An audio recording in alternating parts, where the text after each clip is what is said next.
Hello, I'm Doug Atkinson here at Solutions Review, and I want to thank all of our keynote speakers, expert moderators, panelists, and solutions sponsors for participating in this year's Insight Jam Live.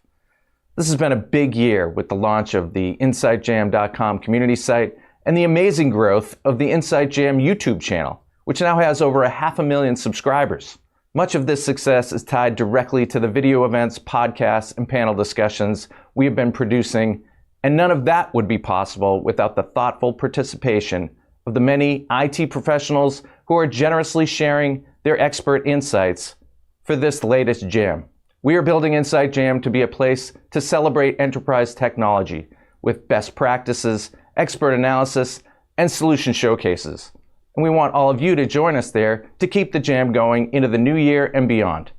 If you haven't joined Insight Jam, please do. And if you already have, take a moment to invite some of your colleagues. And again, thank you all for being here and enjoy this event. Solutions Review presents the Insight Jam Expert Keynote. Hello, folks. My name is Philip Russum.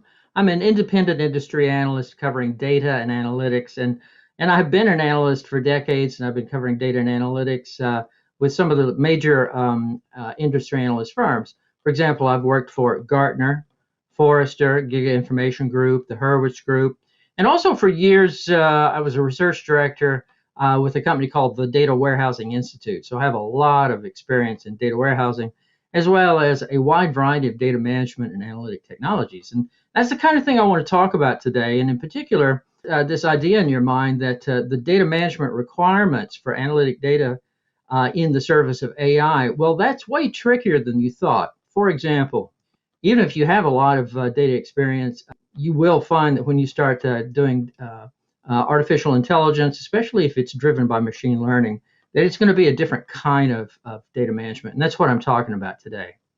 So, I want to start by setting some scene here. A lot of recent surveys show that a high percentage of enterprises need to develop solutions that incorporate artificial intelligence. And yet a low percentage of these enterprises feel that they are ready for AI.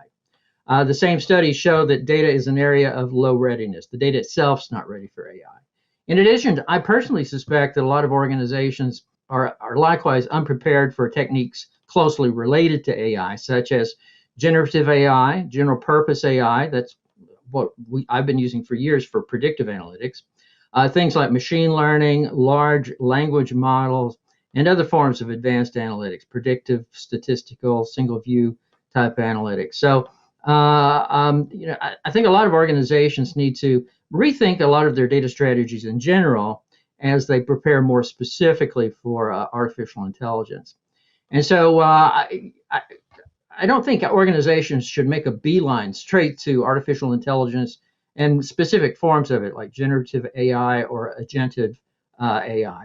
You first have to identify specific use cases where AI is truly needed. And then second, you must determine the data requirements for these use cases, plus the kinds of AI-driven analytic applications you're hoping to build and deploy.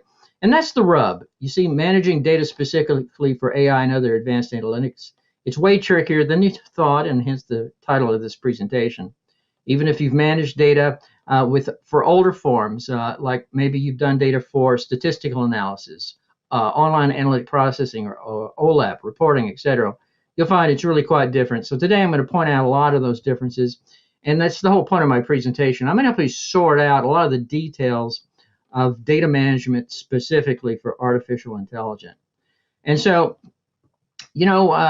as a further bit of background, most enterprises today have multiple applications that create, manage, and analyze data.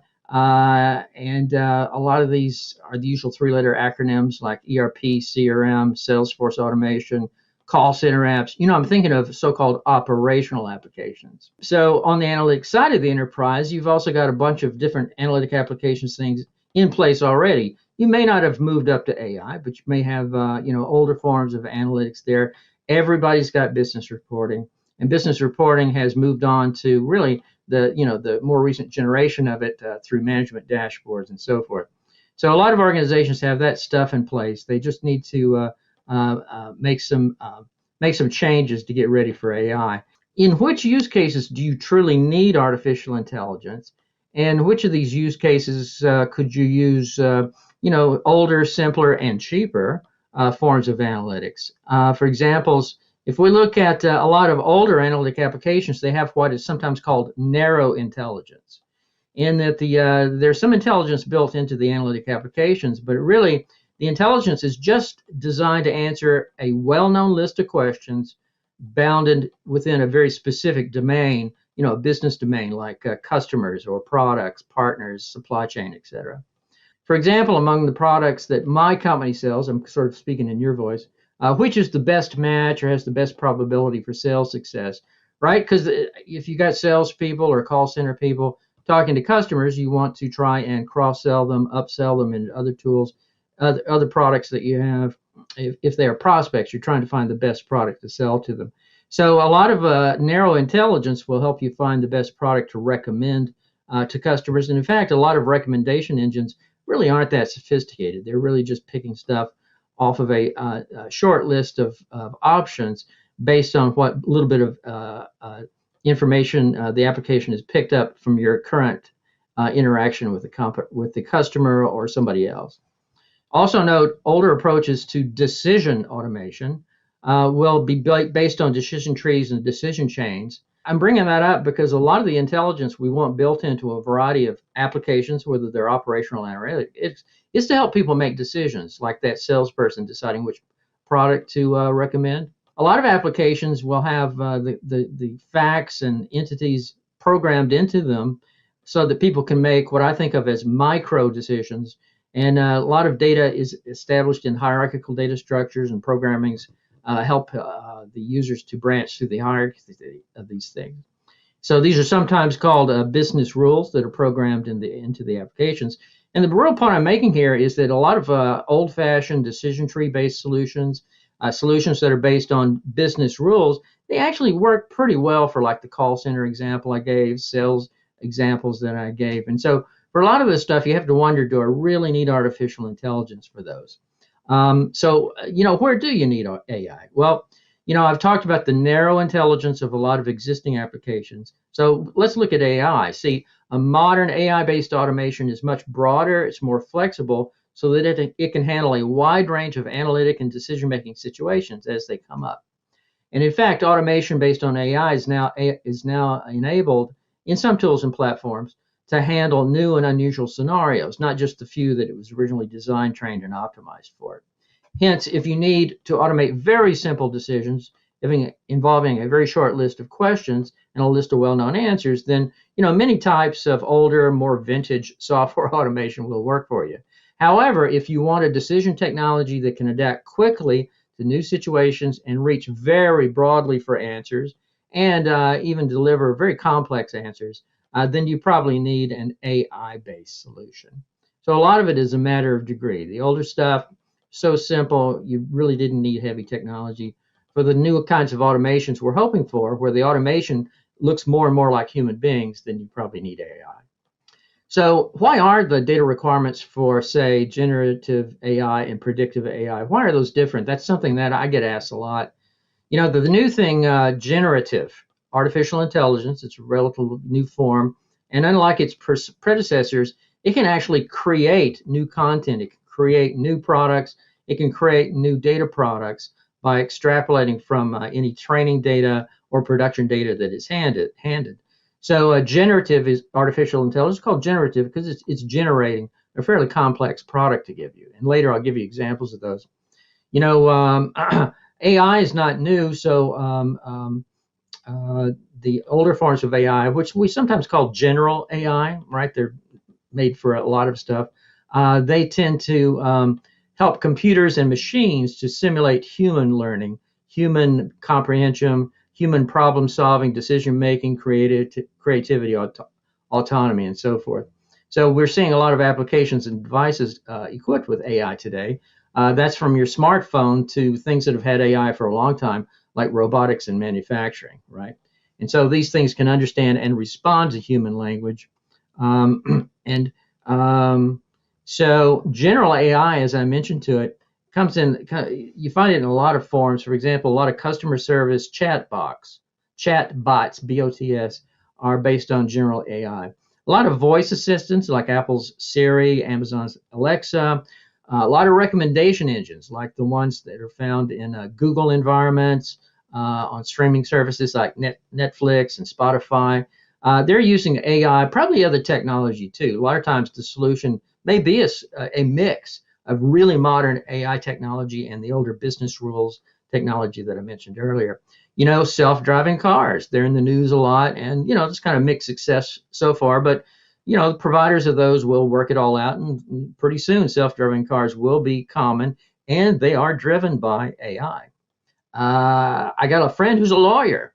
In a lot of professions, there are commercially available applications like ROSS, ROSS. ROSS is it's basically an application for attorneys, people who work in the law industries.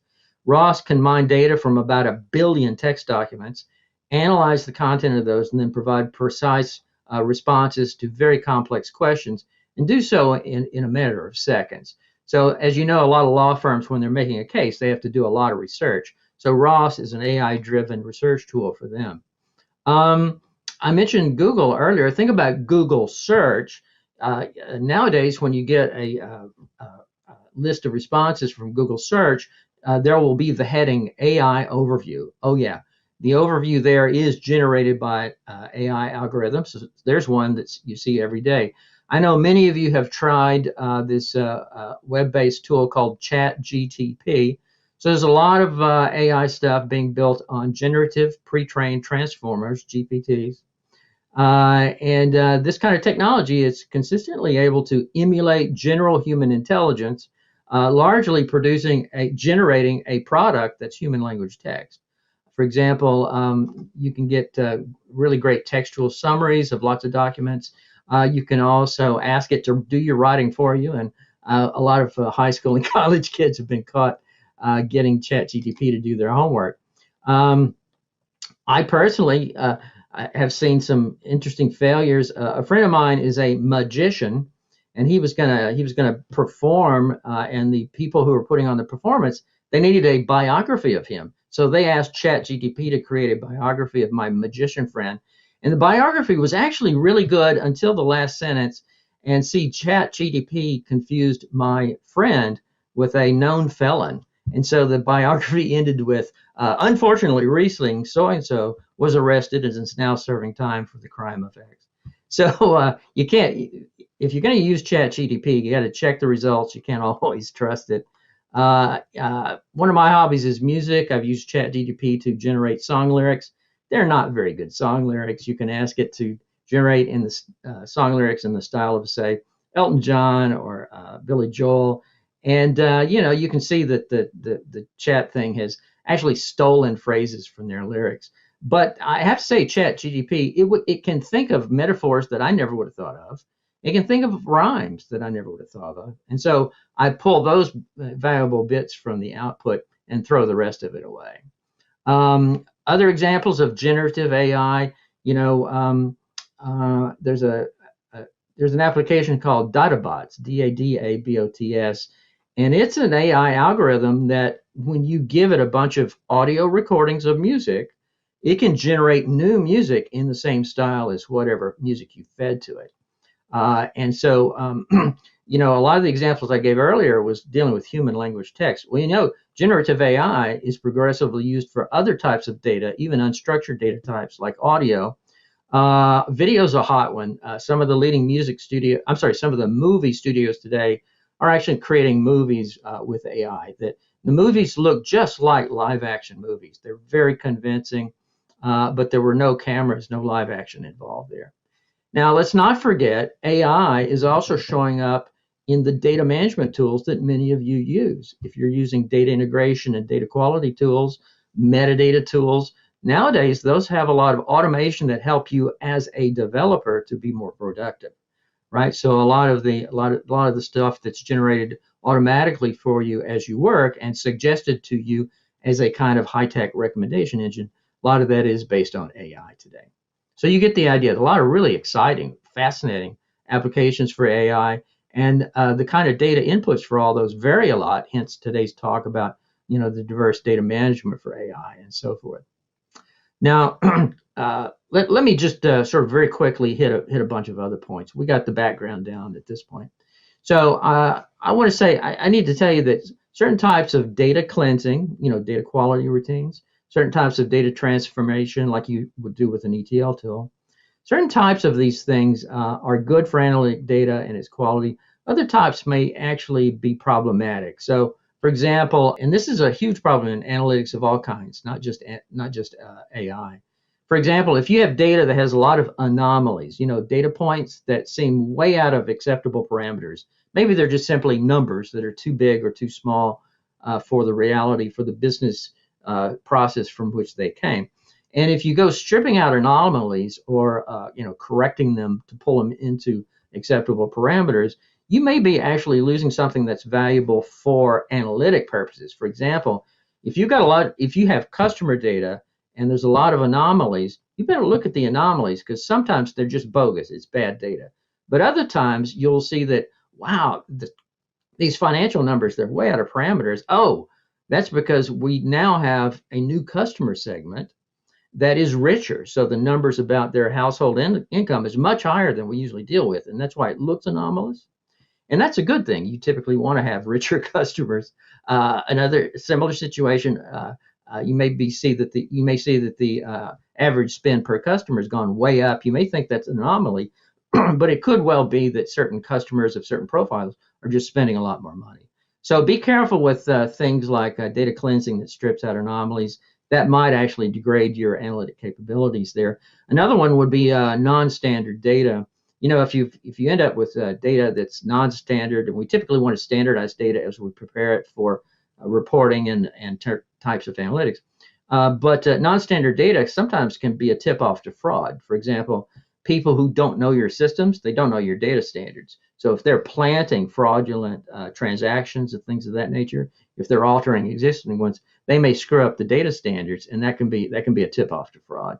So you get the idea. Be careful how you apply data cleansing to data that's to be used with AI and other advanced forms of analytics, because if your data is too clean, it may not be optimal for the kind of analytics you want to do.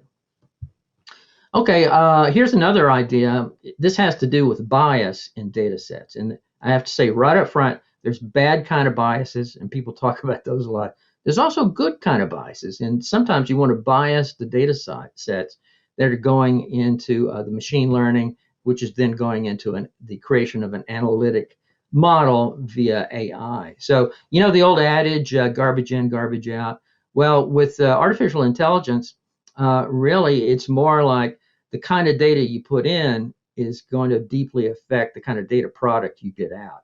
And this is not a garbage issue. It's not a data quality issue. It's really more of a content issue. In other words, by data content, I mean, what does the data represent? For example, I talked about DataBot, that thing that generates music. Well, if you input a bunch of hip hop songs, it's going to output hip hop songs. If you input a lot of Mozart's music, then you're going to get some kind of pseudo Mozart out of it. And so you have to think about that and be sure that the kind of data sets that go into the data and therefore the data-driven machine learning and the eventual creation of an analytic model, be sure that data represents the kind of characteristics that you want to be studied, whether it's characteristics of your customers, products, suppliers, partners, business operations, and so forth. So this is probably not your idea of bias for data, but I personally think about it as biasing the data to be sure that things that you want to analyze are actually included in there. And so that's key to AI and other analytics. Also, I want to switch over and give you some more specific examples. So let's get down and dirty here for a minute. I want to drill into machine learning, because machine learning typically goes hand in hand with artificial intelligence. You can think of for example, I've talked to a lot of data management professionals who support AI programs, and when I talk to data engineers and they describe their work to me, it turns out that they're doing a lot of machine learning work, whereas their data science colleagues are working on the analytic algorithms for AI.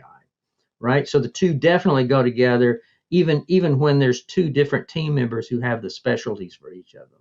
To really get into this, I want to drill into machine learning for a moment, because data engineering or data development, whatever term you want to apply to it, data engineering for machine learning with the ultimate goal of artificial intelligence, it typically involves a 5-step process. So first of all, and each of the steps has its own data requirements. They really do. So let me just step through these. Step number 1, you want to explore data to help define the problem you're working on as well as its solution. And so you need certain types of exploratory data. And a lot of people put this exploratory data into data lakes, and that's typically large quantities. Number 2, you want to create a prototype for a predictive model, and that model will be based on data that it has learned from. So number 2 is all about learning data.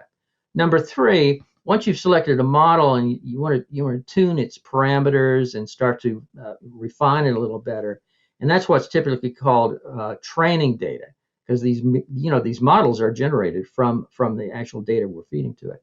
Number 4, you want to deploy that model and other parts of your solution, and then you collect the data products that the model is outputting.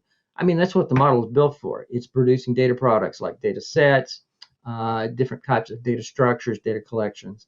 And you may think of this as production data, right? So in fact, usually we call this production data. So data products coming out, that's number 4. And then step number 5, once you've got the AI analytic-based model in production, you want to be collecting the data that's output from it. Obviously, a lot of that is data products that are delivered to users who need those to do their work. But also, you want to collect the outputs so you can study those outputs and look for problems, look for flaws, look for weaknesses, look for places where the model's not really working as well as it could.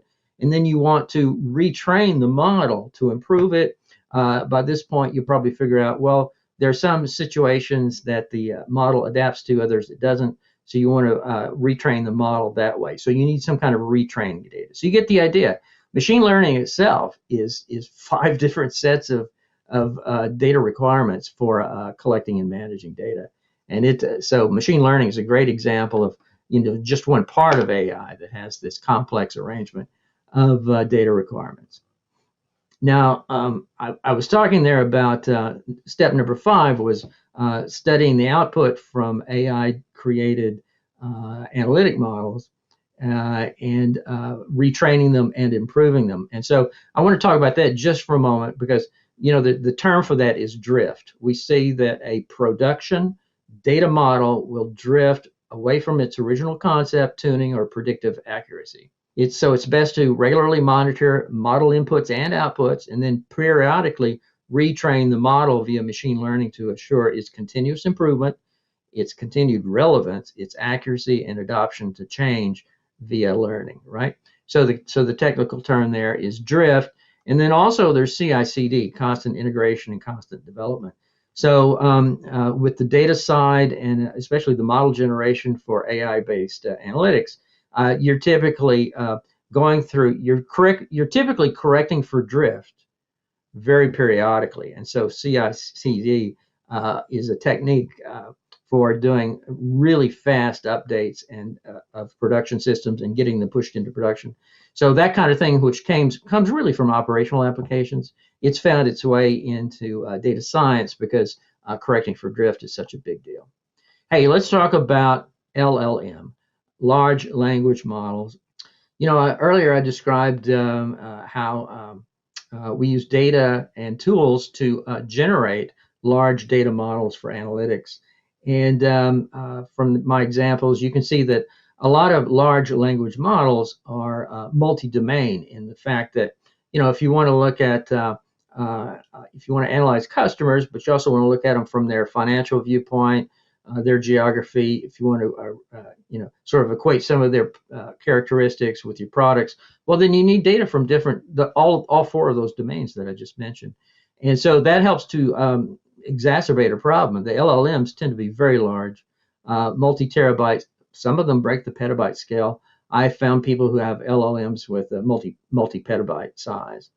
And so and that's been the thing.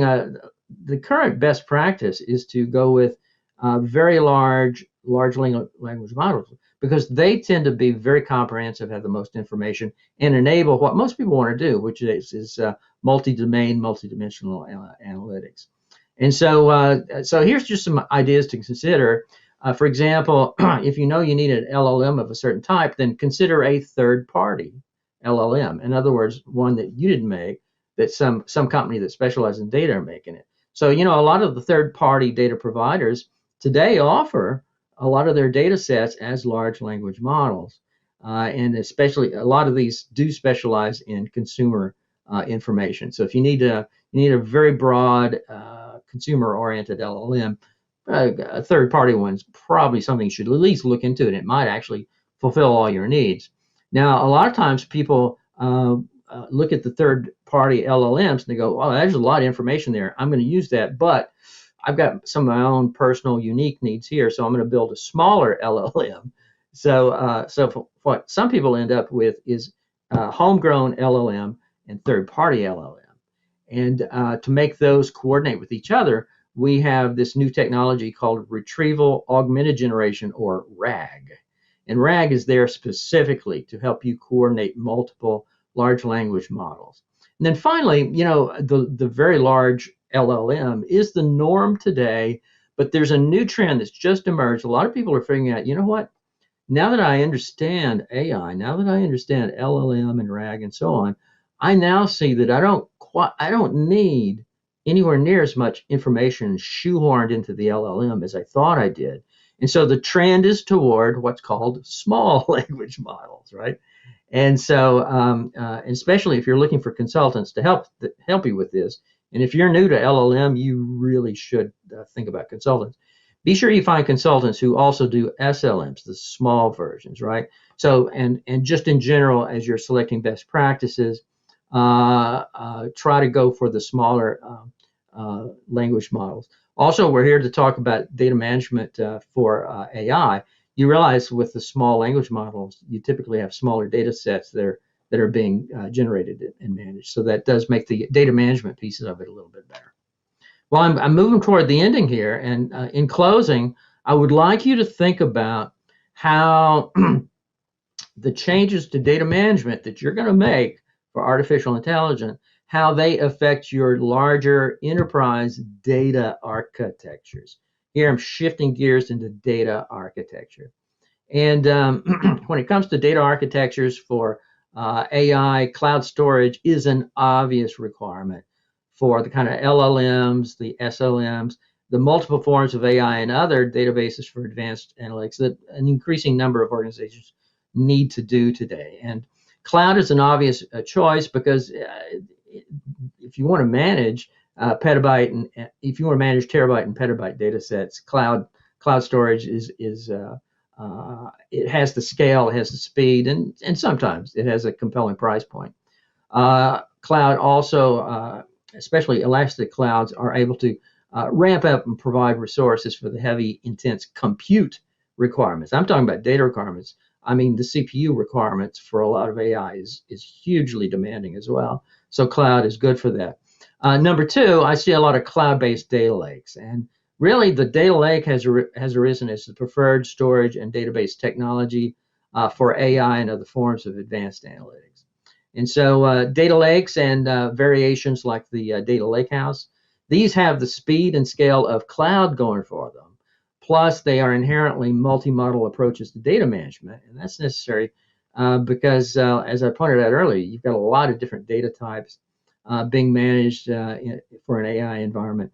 You've also got a lot of different data models that need to be brought together, integrated, and merged, and so forth. And so data lakes are designed for a huge diversity of models, data types, also containers, everything from data documents and data files to full-blown database management systems. And of course, external tables and other file-based things are coming on strong in the cloud environment. Now, finally, one of the biggest changes to your architecture to accommodate AI is actually to create an architecture that helps you do successive data refinement. Really, my discussion earlier of the 5 different steps in machine learning, that's a great example right there of data refinement. as we start with exploratory data. Tends to be a large amount of data, and we're just going to do a lot of exploration and get a sense of what kind of information we have and where it seems to be pointing us. And then as you work your way down into learning data, training data, and then you start collecting production data, then data for retraining, then data gets refined different ways there.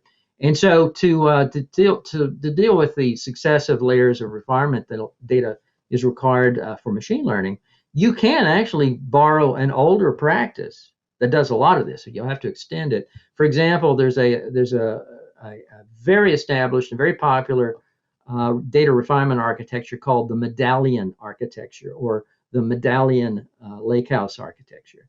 And so in this metaphor, the word medallion refers to coins that are made of diverse metals. And the list of metals that people apply to this stuff, it varies depending on who's describing it. So the list will usually say, I've got silver, gold, and platinum data, or I got bronze, silver, and gold.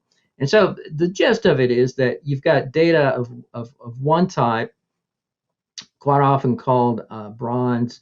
It's data that's raw, unimproved data. It's the original source data that's entering your data environment, unimproved. And so you need a place to land that data. And a lot of people think of that as bronze. And then later, when the refinement begins, you take copies of subsets of the bronze data and you refine those so they become silver in some sense. And so you're typically correcting some data problems and standardizing data in kind of the early stages of refinement. And then eventually there's a level of refinement where we repurpose data and create the final version that is specific to certain types of analytics. Like you're going to prepare data one way for reporting, another way for the metrics of dashboarding, and totally different ways for statistical analysis and AI, right? So you get the idea. It's a process, data refinement process, and the medallion architecture, it exists. So what you have to do is take the medallion concept, and instead of the 3 steps that most medallion architectures are designed for, you need to have 5 or more to accommodate the more complex type of refinement that goes on with machine learning. So I think it's a good place to stop there. Machine learning is such a great example of sort of the height of complexity with data managed specifically for AI.